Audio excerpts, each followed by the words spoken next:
आप सभी को मेरा नमस्कार। मैं किशोर कुमार साहू।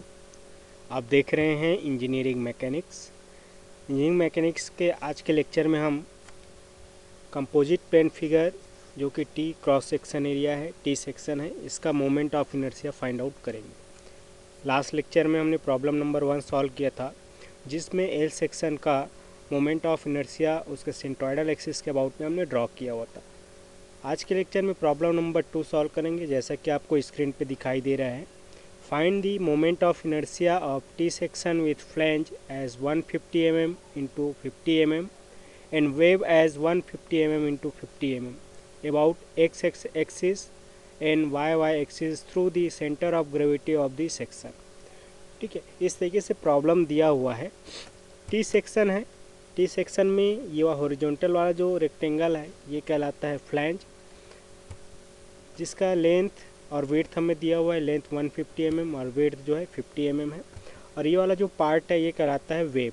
तो वेव का डायमेंशन भी हमें दिया हुआ है 150 mm हाइट, और इसका विड्थ जो है 50 mm है। ठीक है, इस तरीके से ये टी क्रॉस सेक्शन एरिया है, एक कंपोजिट प्लेन फिगर है। इसका मोमेंट ऑफ इनर्शिया हमें फाइंड आउट करना है एक्स और वाई एक्सिस के अबाउट में। अब ये एक्स और वाई एक्सिस कहाँ पे है? ये इसके सेंटर ऑफ ग्रेविटी से पास हो रही है, सेंटर ऑफ ग्रेविटी या इसके सेंट्रॉइड से पास हो रही है। क्लियर है? तो सबसे पहले हम इसका सेंट्रॉइड फाइंड आउट करेंगे, centre of gravity find out करेंगे।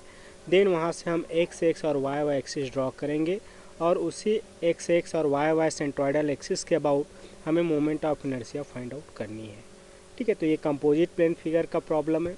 तो सबसे पहले हम सेंट्रॉइड फाइंड आउट करने के लिए क्या करेंगे? बेस एक्सिस कंसीडर करेंगे, हॉरिजॉन्टल एक्स एक्सिस और वर्टिकल वाई एक्सिस, जैसे कि हम पहले करते आए हैं।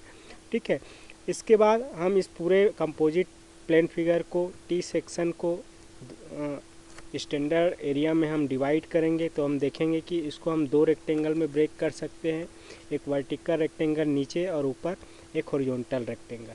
ठीक है, तो हम किसी भी रेक्टेंगल को 1 2 कंसीडर कर सकते हैं। हम नीचे वाले रेक्टेंगल को रेक्टेंगल 1 और ऊपर वाले को रेक्टेंगल 2, या नीचे को एरिया 1 और ऊपर वाले रेक्टेंगल को एरिया 2 कंसीडर करते हैं। इस तरीके से दो रेक्टेंगल में इसको ब्रेक कर लेंगे। तो जो वेव रेक्टेंगल है, नीचे वाला जो वर्टिकल रेक्टेंगल है, एरिया 1 है, जिसका B1 50 mm और H1 150 mm है। हॉरिजॉन्टल रेक्टेंगल जो कि फ्लेंज है, इसका B2 का वैल्यू 150 mm है और H2 का वैल्यू 50 mm है। ठीक है, ये क्लियर है। तो दो रेक्टेंगल में पहले इसको ब्रेक करेंगे। इसके बाद हम क्या करेंगे? इसका सेंट्रॉइड फाइंड आउट करेंगे। तो सेंट्रॉइड फाइंड आउट करने के लिए क्या करते हैं?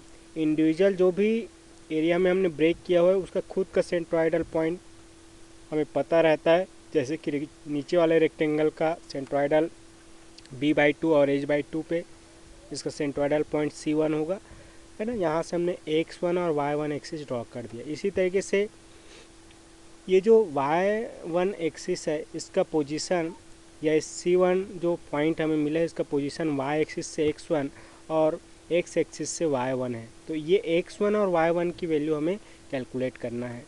इसी तरीके से रेक्टेंगल 2 या एरिया 2 का सेंट्रॉइडल पॉइंट हमें पता है B/2 और H/2 पे होगा। वहाँ से हमने X2 और Y2 एक्सिस ड्रॉ कर दिया। तो ये रेक्टेंगल या एरिया 2 का खुद के सेंट्रॉइडल एक्सिस है ना। तो इसके सेंट्रॉइड का पोजीशन X एक्सिस से Y2 है और Y एक्सिस से X2 है। तो ये Y2 और X2 की वैल्यू हमें डिटरमाइन करना है। तो डिटरमाइन करने के लिए सीधा हमने इसमें थोड़ा सा कैलकुलेशन करेंगे। ठीक है, तो इस तरीके से ये टेबल आप ड्रॉ कर लीजिए, है ना। एरिया 1, एरिया 2 या रेक्टेंगल 1, रेक्टेंगल 2, दो एरिया है हमारे पास। दोनों का एरिया हमें पता है। एरिया 1 या रेक्टेंगल 1 का area A1 is equal to B1 into H1, 50 into 150, ये फाइनली हमें 7500 mm² एरिया A1 मिलेगा। उसी तरीके से एरिया 2 भी हमें मिल जाएगा, रेक्टेंगल एरिया 2 का A2 is equal to B2 into H2, B2 H2 हमें पता है 150 इंटू 50, तो ये एरिया भी 7500 mm² मिल जाएगा। अब जो रेक्टेंगल या एरिया हमने ब्रेक किया है उसके खुद के सेंट्रॉइडल पॉइंट का पोजीशन X और Y एक्सिस से हमें कैलकुलेट करना है, जो कि X और Y के टर्म में है। तो X1 देखिए, x1 क्या हो जाएगा 50 प्लस b1/2 के बराबर होगा। यहाँ पे आप देखेंगे ये x1 की वैल्यू है, ठीक है। तो ये x1 की वैल्यू है, तो यहाँ से ये b1/2 है और ये डिस्टेंस 50 है, तो 50 प्लस b1/2 करेंगे तो ये फाइनली 75 mm मिलेगा x1 की वैल्यू। c1 का पोजीशन x एक्सिस से y1 है, तो y1 का वैल्यू देखिए h1/2 के बराबर होगा, है, जो कि हमें 75 mm मिलेगा। इसी तरीके से एरिया 2 के सेंट्रॉइड पॉइंट C2 का पोजीशन x और y एक्सिस से, तो y एक्सिस से x2 डिस्टेंस पे है, तो ये x2 कितना हो जाएगा ना, ये b2/2 के बराबर होगा, जो कि हमें 75 mm मिलेगा। और C2 का पोजीशन x एक्सिस से जो कि y2 है, और y2 का वैल्यू हो जाएगा 150 mm प्लस h2/2 के बराबर, तो ये हमें फाइनली मिल जाएगा y2 की वैल्यू 175 mm। तो ये कैलकुलेशन हम पहले भी कर चुके हैं, इस तरीके से आप टेबुलेशन फॉर्म में इसको करेंगे तो इजीली आप इसको सॉल्व कर पाएंगे, ठीक है। तो ये जितने भी रेक्टेंगल में हमने ब्रेक किया हुआ है उसके खुद के सेंट्रोइडल पॉइंट का पोजीशन x और y एक्सिस से हम कैलकुलेट करेंगे। इसके बाद हमें देखिए इंडिविजुअल एरिया का हम सेंट्रोइड फाइंड आउट किए हैं, हमें पूरे कंपोजिट एरिया का सेंट्रोइड फाइंड आउट करना है। तो इसके लिए हम लोग ये फार्मूला यूज़ करते हैं, x is equal to a1x1 plus a2x2 upon a1 plus a2। सभी वैल्यू हमें पता है, यहाँ पे पुटअप करेंगे और x की वैल्यू हमें मिल जाएगा 75 mm। इसी तरीके से yc की वैल्यू फाइंड आउट करने के लिए a1y1 प्लस a2y2 अपान a1 प्लस a2 इस फॉर्मूले का यूज़ करेंगे। और यहाँ पे सभी वैल्यू हमें पता है, पुटअप करके सॉल्व करेंगे तो yc की वैल्यू हमें 125 mm मिल जाएगा। इस तरीके से xc और yc की वैल्यू फाइंड आउट करना है। यही पॉइंट हमें शो कर रहा है सेंट्रॉइड पॉइंट को। तो इस तरीके से देखेंगे कि ये जो टी सेक्शन है, टी कंपोजिट सेक्शन है, इसके लिए xc और yc की वैल्यू हमें मिला 75 mm और 125 mm। तो बेस से या y एक्सिस से आप xc डिस्टेंस पे y डैश एक्सिस ड्रॉ करेंगे जो कि सेंट्रोइडल y एक्सिस है, और बेस से yc डिस्टेंस पे ऊपर या x एक्सिस से ऊपर yc डिस्टेंस पे x डैश एक्सिस ड्रॉ करेंगे। तो ये जो एक्सिस मिलेगा वो सेंट्रोइडल एक्सिस है। दोनों एक्सिस का जो इंटरसेक्टिंग पॉइंट है वो सेंट्रोइड पॉइंट है या सेंटर ऑफ ग्रेविटी है, ठीक है। तो ये x डैश और y डैश एक्सिस जो हमने ड्रॉ किया है यही सेंट्रोइडल एक्सिस है, और इसी एक्सिस के अबाउट में हमें पूरे टी सेक्शन का moment of inertia find out करनी है। तो देखिए इस टी सेक्शन का moment of inertia find out करने के लिए हम क्या करेंगे, सबसे पहले हम एक्स एक्सिस के अबाउट में moment of inertia find out करेंगे। तो एक्स एक्सिस के अबाउट मोमेंट ऑफ इनर्शिया क्या है, आई एक्स है, और यहाँ पे दो एरिया है ना। तो इस एक्सिस के अबाउट में moment of inertia find out करने के लिए हम इंडिविजुअल जो एरिया में ब्रेक किए हैं, एरिया 1 और एरिया 2, उन दोनों का moment of inertia find out करेंगे एक्स डैश एक्सिस या एक्स एक्सिस के अबाउट। क्लियर है। तो इसको Ix1 और Ix2 हमने रिप्रेजेंट किया हुआ है। Ix1 एरिया 1 का मोमेंट ऑफ इनर्शिया है एक्स डैश एक्सिस के अबाउट, और Ix2 एरिया 2 का मोमेंट ऑफ इनर्शिया है एक्स डैश एक्सिस के अबाउट में, ठीक है। तो Ix1 और Ix2 फाइंड आउट करने के लिए हम क्या करेंगे, देखिए एरिया 1 का खुद का सेंट्रोइडल एक्सिस x1 है, इसके अबाउट मोमेंट ऑफ इनर्शिया पता है। एक्स डैश के अबाउट हमें फाइंड आउट करना है जो कि x1 के पैरेलल है। तो यहाँ पे पैरेलल एक्सिस थ्योरम हम अप्लाई कर सकते हैं, है ना। ये डिस्टेंस y1 हमें दिया हुआ है। इसी तरीके से एरिया 2 का सेंट्रोइडल एक्सिस x2 हमें पता है, इसके अबाउट में इसका मोमेंट ऑफ इनर्शिया भी पता है bh3/12, है ना। और एक्स डैश के अबाउट हमें कैलकुलेट करना है। दोनों एक्सिस पैरेलल है तो यहाँ पे हम पैरेलल एक्सिस थ्योरम अप्लाई करेंगे। तो Ix1 और Ix2 फाइंड आउट करने के लिए पैरेलल एक्सिस थ्योरम हम अप्लाई करेंगे, और Ix1 की वैल्यू हो जाएगा Ix1 बार plus dy² into A1। Ix1 बार एरिया 1 के खुद के सेंट्रोइडल एक्सिस के अबाउट में मोमेंट ऑफ इनर्शिया है b1h1/12 होगा।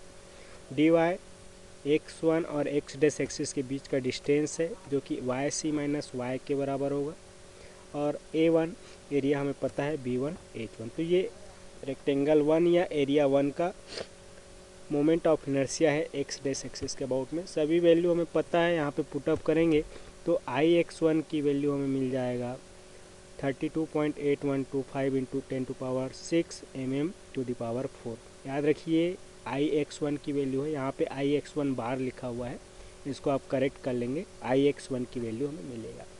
इसी तरीके से हम सेम कॉन्सेप्ट को अप्लाई करेंगे और रेक्टेंगल टू एरिया 2 का moment of inertia x dash axis के अबाउट में कैलकुलेट करेंगे, जो कि IX2 है। तो IX2 इज इक्वल टू क्या हो जाएगा, पैरेलल एक्सिस थ्योरम से IX2 बार प्लस dy² A2। IX2 क्या है, खुद के X2 एक्सिस के अबाउट में रेक्टेंगल 2 का मोमेंट ऑफ इनर्शिया है, जो कि V2H2 3/12 के बराबर होगा। dy X2 और x डैश एक्सिस के बीच का डिस्टेंस है, जो कि y2 माइनस YC के बराबर होगा, और एरिया A2 V2H2 के बराबर।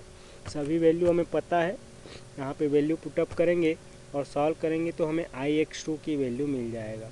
यहाँ पे IX2 बार लिखा हुआ है, इसको आप करेक्ट कर लेंगे, ये IX2 की वैल्यू है, जो कि हमें 20.3125 इंटू 10⁶ mm⁴ के बराबर मिलेगा। इस तरीके से हमें IX1 और IX2 की वैल्यू मिल गया। अब टोटल T सेक्शन का moment of inertia x axis के अबाउट में हमें मिलेगा IX1 प्लस IX2। तो हम दोनों ही वैल्यू को ऐड करेंगे और IX की वैल्यू हमें मिल जाएगा 53.125 इंटू 10⁶ mm⁴। ये फाइनल आंसर है कंपोजिट T सेक्शन का या T सेक्शन का moment of inertia x axis के अबाउट में। इसी कॉन्सेप्ट को अप्लाई करते हुए हम y एक्सिस के अबाउट में moment of inertia find out करेंगे। देखिए ये y एक्सिस है, y एक्सिस या y डैश एक्सिस हमने लिखा हुआ है, ठीक है। इसके अबाउट में मोमेंट ऑफ इनर्शिया पूरे T सेक्शन का, तो यहाँ पे T सेक्शन का moment of inertia y dash axis या y एक्सिस के अबाउट में हम कैलकुलेट करेंगे। तो सेम फार्मूला को यूज़ करना है, दो एरिया में ब्रेक किया हुआ है, तो दोनों एरिया का moment of inertia y dash axis के अबाउट में हम कैलकुलेट करेंगे, जो कि IY1 और IY2 है, दोनों को हम कैलकुलेट करके ऐड करें। IY1 IY2 फाइंड आउट करने के लिए हम पैरेलल एक्सिस थ्योरम अप्लाई करेंगे। तो IY1 is equal to IY1 bar plus dx² A1 होगा। IY1 क्या है, एरिया 1 का खुद के y1 एक्सिस के अबाउट में मोमेंट ऑफ इनर्शिया है, जो कि H1B1 3/12 के बराबर होगा। dx y1 और y एक्सिस के बीच का डिस्टेंस है, जो कि x1 माइनस xc होगा, और एरिया B1 H1। हम वैल्यू पुटअप करेंगे तो देखेंगे कि यहाँ पे y1 एक्सिस मतलब एरिया 1 का y सेंट्रॉयडल एक्सिस और ओवरऑल T सेक्शन का y डैश एक्सिस दोनों क्या है, कोलिनियर है, एक ही लाइन पे है, मतलब दोनों के बीच का डिस्टेंस क्या है, 0 है ना, क्योंकि यहाँ पे x1 और xc की वैल्यू इक्वल है, तो ये डिस्टेंस 0 हो जाएगा, तो ये टर्म 0 होगा। फाइनली हमें IY1 की वैल्यू मिल जाएगा 1.5625 इंटू 10⁶ mm⁴। तो ये वैल्यू मिल जाएगा IY1 की वैल्यू। क्लियर है, यहाँ पे बार लिखा हुआ है, उसको आप करेक्ट कर लेंगे, IY1 की वैल्यू ये मिलेगा। इसी तरीके से हम IY2 की वैल्यू फाइंड आउट करेंगे, जो कि पैरेलल एक्सिस थ्योरम से IY2 बार प्लस dx² A2 मिलेगा। IY2 की वैल्यू हमें पता है, एरिया 2 का खुद के y एक्सिस के अबाउट में मोमेंट ऑफ इनर्शिया है, जो कि H2B2 3/12 के बराबर होगा। dx y2 और y डैश एक्सिस के बीच का डिस्टेंस है, जो कि 0 है, और area A2 B2 into H2 है। सभी वैल्यू हमें पता है, पुटअप करके सॉल्व करेंगे तो IY2 की वैल्यू हमें मिल जाएगा 14.0625 इंटू 10⁶ mm⁴। फाइनली IY1 और IY2 की वैल्यू हमें मिल गया। अब हम पूरे T सेक्शन का मोमेंट ऑफ इनर्शिया को फाइंड आउट करेंगे, तो IY1 और IY2 को ऐड करेंगे और IY की वैल्यू हमें मिल जाएगा 15.625 इंटू 10⁶ mm⁴। इस तरीके से पूरे T सेक्शन का moment of inertia y axis के अबाउट में हमें मिल जाएगा। इस तरीके से हम x एक्सिस और y सेंट्रॉयडल एक्सिस के अबाउट में T सेक्शन का moment of inertia find out कर सकते हैं। इसी तरीके से आप किसी भी तरीके का कंपोजिट प्लेन फिगर हो, सेम कॉन्सेप्ट को अप्लाई करते हुए moment of inertia find out कर सकते हैं। आई होप कि आज के लेक्चर में जो सॉल्यूशन मैंने बताया ये आपको समझ में आया होगा। इस लेक्चर में इतना ही। Thank you for watching this video. Keep smiling.